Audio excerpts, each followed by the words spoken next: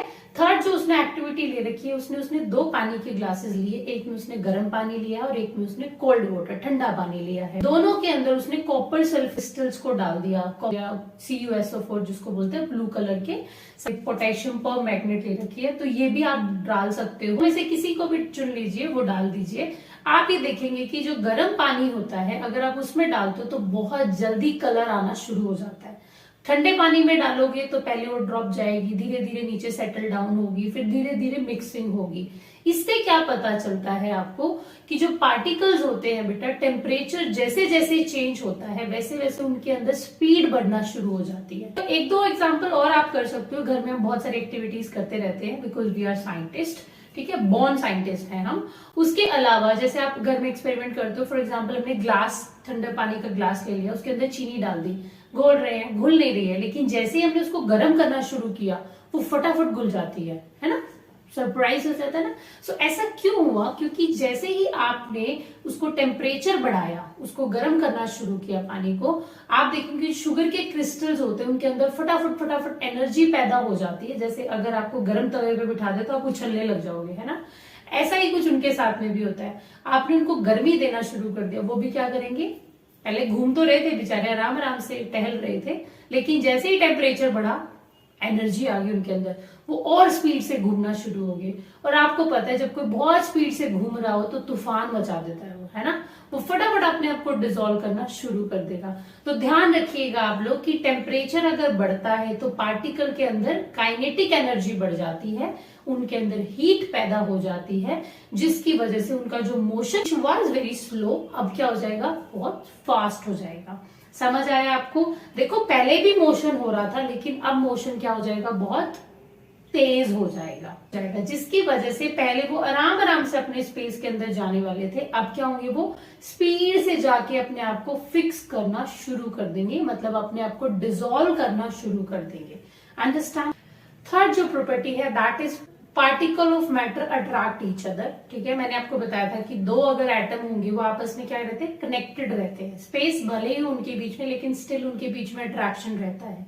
ठीक है, sorry attraction बहुत ज्यादा होगा तो एटम चिपके हुए होंगे, स्पेस थोड़ा सा बढ़ गया दैट मीन्स अट्रैक्शन बढ़ गया, सॉरी अट्रैक्शन वीक हो गया उनके बीच में, और अगर और स्पेस बढ़ गया तो अट्रैक्शन और वीक हो गया। ठीक है, सो ये भी आपको पता है कि सॉलिड के बीच में स्ट्रॉन्ग अट्रैक्शन होता है, strong intermolecular force of attraction बोला जाता है इसको, स्ट्रॉन्ग होता है वो। उसके अलावा अगर आप लिक्विड में जाएंगे तो जो इंटरमॉलिक्यूलर फोर्स ऑफ अट्रैक्शन है वो थोड़ा सा वीक हो जाता है। अगर आप गैसेस में जाएंगे तो इंटरमॉलिक्यूलर फोर्स ऑफ अट्रैक्शन और वीक हो जाता है। ठीक है, इसीलिए डिसोल्यूशन भी उसी हिसाब से होता है। सॉलिड में घोलना बहुत मुश्किल होता है, लिक्विड में थोड़ा इजी होता है, गैसेस में बहुत इजी होता है, फटाफट डिफ्यूजन की वजह से घुल जाती है 2 गैसेस। ठीक है, सो इसमें कुछ एक्टिविटी आपको दे रखी है, 3 एक्टिविटी है जिनको आपको समझाया गया है बहुत अच्छे तरीके से। फर्स्ट एक्टिविटी में उसने कुछ गर्ल्स दे रखी है जो कि अपने आप को होल्ड करके खड़ी हुई हैं। उसने ये कहा है कि अगर कोई ऐसे गर्ल्स एक साथ इस तरह से अलाइन होके खड़ी हुई है, उन्होंने अपने आप को कस के पकड़ा हुआ है, तो उनको तोड़ना बड़ा मुश्किल हो जाएगा, है ना। ठीक है, सेकंड अगर एक्टिविटी पे हम चलते हैं तो उसने क्या किया, उसने एक नेल ली है iron which is in solid, एक चौक लिया है जो कि सॉलिड है लेकिन स्टिल वो पाउडर्ड फॉर्म में बहुत जल्दी सॉफ्ट सॉलिड में आएगा। ऐसे उसने एक रबर बैंड दिया विच इज स्ट्रेचेबल। ठीक है, तीनों ही सॉलिड है लेकिन स्टिल तीनों को अगर किसी हथौड़े से मारा जाएगा, हैमर से अगर उनको पीटा जाएगा, तो देखो जो आयरन होगा उस पर कोई फर्क नहीं पड़ेगा, चौक होगा वो टूट जाएगा, है ना, क्रश हो जाएगा। रबर बैंड की बात करोगे तो अपनी इलास्टिसिटी लूज कर सकता है। ठीक है, तो ये 3 तरह के सॉलिड उसने अलग अलग तरह के सॉलिड लिए और उसने कहा कि देखो सॉलिड है तो डेफिनेटली फोर्स ऑफ अट्रैक्शन बहुत स्ट्रॉन्ग होना चाहिए, लेकिन स्टिल जैसे ही मैटर की प्रॉपर्टी चेंज हुई, मतलब सॉलिड भी थोड़ा सा माइल्ड सॉलिड बन गया है, तो भी क्या होगा, फोर्स ऑफ अट्रैक्शन उसके साथ साथ चेंज होता चला जाएगा। ठीक है, तो एक्टिविटी से आप ये समझ जाएंगे कि जो पार्टिकल्स होते हैं मैटर के, उनके बीच में फोर्स ऑफ अट्रैक्शन होता है, वो मैटर टू मैटर चेंज हो सकता है ना। चौक, आयरन, इन सब में है तीनों सॉलिड, लेकिन स्टिल उनका मैटर टू मैटर क्या होगा, वो अट्रैक्शन जो फोर्स होगा वो चेंज होता चला जाएगा। अब हम बढ़ते हैं हमारे स्टेट्स ऑफ मैटर की तरफ। आपने पहले भी पढ़ी हुई है, अभी भी पढ़ने वाले हो, आसान है, मैं जानती हूँ आपको बहुत अच्छे से पता है, बट अब हमें क्या करना है, एग्जाम्पल्स के साथ में डिटेल में पढ़ना है। सबसे पहले हम पढ़ेंगे सॉलिड स्टेट के बारे में। सॉलिड स्टेट के बारे में सबको पता है, ठोस बोलते हैं इसको हिंदी में। सॉलिड मतलब tightly, force of attraction very high, बहुत अच्छा फोर्स ऑफ अट्रैक्शन होता है, आप उनको बहुत जल्दी तोड़ नहीं सकते हो, ठीक है। उसके अलावा वॉल्यूम की अगर बात करेंगे तो फिक्स वॉल्यूम होता है। अगर आपने कोई बॉक्स को रख दिया तो उसने इतना स्पेस ऑक्यूपाई किया, उसको किसी टेबल पे ले जाओ वो उतना ही स्पेस ऑक्यूपाई करेगा, है ना। सो फिक्स वॉल्यूम होता है। वजन की अगर आप बात करेंगे, मास की बात करेंगे तो 1 किलो की चीज है वो 1 किलो ही रहनी है, ठीक है। सो मास वॉल्यूम दोनों फिक्स होते हैं। अगर आप कंप्रेसिबिलिटी की बात करेंगे, मतलब अगर उसको प्रेस करना है, दबाना है आपको, तो कंप्रेसिबल नहीं होते सॉलिड। अगर आप ब्रिक की बात करेंगे, ब्रिक ईट की बात करेंगे, तो आप उसको कितना ही प्रेस कर लो वो अपनी जिस शेप में है वो उसी शेप में रहना पसंद करती है। कंप्रेसिबिलिटी बहुत लो होती है। फाइनाइट बाउंड्री होती है, पर्टिकुलर शेप होती है उसकी, है ना, बाउंड्रीज आपको क्लियरली विजिबल होती है, ठीक है। अगर आप फ्लूइडिटी की बात करेंगे, फ्लो करने की बात करेंगे, फ्लूइड नहीं होते, मतलब अगर आप इसको ईट को ऐसे फेंकोगे तो वो ईट की ही शेप में रहेगी, वो फ्लो नहीं करती जैसे वाटर फ्लो करता है। अगर आप सॉलिड की शेप चेंज करना चाहते हो तो आपको उसके ऊपर फोर्स डेफिनेटली अप्लाई करना पड़ेगा, नाइफ से काटना पड़ेगा या फिर फीस्ट से उसको दबाना पड़ेगा। तो ये फोर्स होता है बेटा, ये भी अकॉर्डिंग टू मैटर चेंज होता है। अगर मैं बात करूं ईट के ऊपर फोर्स लगाने की, वो सॉलिड शेप में लेकिन मैं फोर्स लगाया जा रही हूँ, कोई फर्क नहीं पड़ेगा उस पर, क्योंकि वो हार्ड सॉलिड है, ठीक है। अगर मैं उसी जगह पे बात करूं रबड़ बैंड की, मैंने फोर्स लगा के उसको खींच दिया, लेकिन वापस से छोड़ेंगे तो वही वापस से शेप रिगेन कर लेगा। लेकिन अगर मैं बहुत फोर्स लगाए जा रही हूँ तो उससे क्या होगा, वो खींच खींच के लंबा जरूर हो जाएगा और धीरे धीरे क्या करेगा, वो अपनी शेप में आना बंद कर देगा। ऐसी अगर मैं कोई और ऐसे सॉलिड की बात करती हूँ, फॉर एग्जाम्पल शुगर की बात करती हूँ, मैंने उस पर फोर्स लगाया तो वो टूट जाएगी, है ना, अगेन वापस से क्रिस्टल फॉर्म में नहीं जाएगी। तो इस तरह से मैटर टू मैटर सॉलिड भी मैटर टू मैटर चेंज होते जाएंगे, ठीक है। तो जो कंप्रेसिबिलिटी है और शेप को रिगेन करना है, ये सब डिपेंड करता है मैटर के ऊपर। ऐसे ही एक स्पंज का एग्जांपल आपकी बुक में दे रखा है, जिसमें छोटे छोटे से होल्स होते हैं। स्पंज आपने देखा जिसको प्रेस कर सकते हैं, तो अगर आप उसको प्रेस करोगे, आपने फोर्स लगा दिया, तो क्या होगा, उसके अंदर से पानी बाहर आ जाएगा, एक्सपेल आउट हो जाएगा। ऐसे ही जब आपने उसके अंदर से उसको वापस से छोड़ दिया तो क्या होगा, वापस से फूल जाएगा, वो अगेन अपनी शेप ले लेगा। सो जो सॉलिड के अलग अलग एग्जाम्पल मैंने भी उठाए हैं, इनसे आपको ये पता चलेगा कि जो फोर्स से रिगेन करना है या वापस से शेप को चेंज नहीं करना है, that depend upon the matter property, ठीक है, कितना ज्यादा हार्ड सॉलिड है या सॉफ्ट सॉलिड है, तो उनके ऊपर ये डिपेंड करेगा। सो नेक्स्ट स्टेट है लिक्विड स्टेट। लिक्विड स्टेट में क्या होता है बेटा, हमें पता है वॉल्यूम फिक्स होता है। 1 लीटर आपने दूध लिया है, पतीले में डालोगे तब भी वो 1 लीटर लेने वाला है, बॉटल में डालोगे तब भी वो 1 लीटर लेने वाला है। दैट मीन्स उसका वॉल्यूम तो फिक्स होता है, लेकिन कोई फिक्स शेप नहीं होती है। बॉटल में डालोगे तो बॉटल की शेप का लिक्विड हो जाएगा, पतीले में डालोगे तो पतीले की शेप ले लेगा। सो कोई फिक्स शेप नहीं होती है, वॉल्यूम फिक्स होता है उसका। लिक्विड स्टेट के ऊपर भी एक एक्टिविटी दे रखी है आपकी बुक के अंदर, जिसमें उन्होंने अलग अलग तरह के लिक्विड को लिया हुआ है और उनको फ्लोर के ऊपर डाल दिया। तो आप ये देख सकते हो कि फ्लूइडिटी होती है लिक्विड में, फ्लो करके चले जाते हैं, इसीलिए लिक्विड्स को फ्लूइड भी कहा जाता है। ध्यान रखिएगा, क्वेश्चन आ सकता है। और उसके अलावा अगर आप सॉलिड डिसॉल्व कर सकते हो लिक्विड्स के अंदर, पानी के अंदर आप सॉलिड को डिसॉल्व आराम से कर सकते हो, ऐसे लिक्विड के अंदर डिसॉल्व हो जाता है। दो हमने अलग अलग, जैसे रूह अफ़ज़ा आप बनाते हो, वाटर लिया आपने, रूह अफ़ज़ा लिक्विड स्टेट में था, उसको डाला, बहुत इजीली मिक्स हो जाते हैं। सो लिक्विड के अंदर भी डिसॉल्व हो जाता है। ऐसे ही अगर आप गैसेस की बात करोगे तो जो गैसेस होती है वो भी लिक्विड के अंदर डिसॉल्व हो जाती है। ऑक्सीजन भी होती है, हाइड्रोजन गैस भी होती है, कार्बन डाइऑक्साइड गैसेस भी होती है। एटमॉस्फेयर से ऑटोमेटिकली क्या होती है, वाटर के अंदर डिसॉल्व हो जाती है, ठीक है। Because of this reason, book में भी मेंशन है पैराग्राफ के अंदर, कि बिकॉज ऑफ दिस रीजन जो एक्वेटिक एनिमल्स होते हैं, फिशेज होती हैं, वो क्या करती हैं, पानी के अंदर जो डिसॉल्व्ड ऑक्सीजन होती है उसको वो लेकर चली जाती हैं, ठीक है, और अपने बॉडी के अंदर ब्लड में सर्कुलेट कर देती हैं, जिसकी वजह से वो ब्रीदिंग का प्रोसेस पूरा होता है उनका। जब एक पार्टिकल दूसरे के अंदर डिसॉल्व होता है, वो किस प्रोसेस से डिसॉल्व होता है, डिफ्यूजन की वजह से। डिफ्यूजन मतलब मिल जाना, घुल जाना उसके अंदर, ठीक है, डिफ्यूज हो जाना, धीरे धीरे धीरे धीरे अपने आप को छोटे छोटे छोटे छोटे पार्टिकल में तोड़कर उसके अंदर इंटरमिक्स्ड हो जाना और इस तरह से मिक्स हो जाना कि दोनों एक जैसे लगे। और लिक्विड्स के अंदर जो स्पेस होता है वो थोड़ा ज्यादा होता है सॉलिड के कंपैरिजन में, जिसकी वजह से लिक्विड में डिसॉल्व करना इजी होता है। ठीक है, सॉलिड में मुश्किल होती है, लिक्विड में घोलना बहुत आसान होता है। ठीक है, थर्ड जो स्टेज दे रखी है दैट इज गैसियस स्टेट। तो गैसियस स्टेट के अंदर क्या होता है कि जो स्पेस होता है वो बहुत ज्यादा होता है, फोर्स ऑफ अट्रैक्शन बहुत वीक होता है। वीक होगा तभी स्पेस बढ़ जाएगा, जिसकी वजह से पार्टिकल बहुत जल्दी डिफ्यूजन करके स्प्रेड आउट हो जाते हैं। ठीक है, मैंने बताया अगरबत्ती की जो अरोमा होती है वो बहुत जल्दी स्प्रेड हो जाती है, परफ्यूम की खुशबू बहुत जल्दी स्प्रेड हो जाती है। जब हम बलून को फुलाते हैं तो उसमें हम जैसे ही थोड़ी सी हवा डालेंगे फटाफट स्प्रेड होके बलून के कॉर्नर पे पूरा उसको फुलाना शुरू कर देती है। होती है वो बहुत जल्दी डिफ्यूजन करती है, उनका रेट ऑफ डिफ्यूजन बहुत फास्ट होता है लिक्विड और सॉलिड की बजाय। अगर आप बात करेंगे वजन की, मास की, तो उनका मास फिक्स होता है, वॉल्यूम कोई फिक्स नहीं होता। जो गैसेस होते हैं वो हाईली कंप्रेसिबल होती है, मतलब आप उनको प्रेस कर करके ठूस ठूस के भर सकते हो। फॉर एग्जांपल आपके घर में जो एलपीजी सिलेंडर हम यूज करते हैं उसको बहुत हाई प्रेशर के साथ में भरा जाता है। सो इसी तरह से जो ऑक्सीजन सिलेंडर होते हैं उसमें ऑक्सीजन को भी बहुत ठूस ठूस के भरा जाता है और उसके ऊपर नोजल लगा दी जाती है।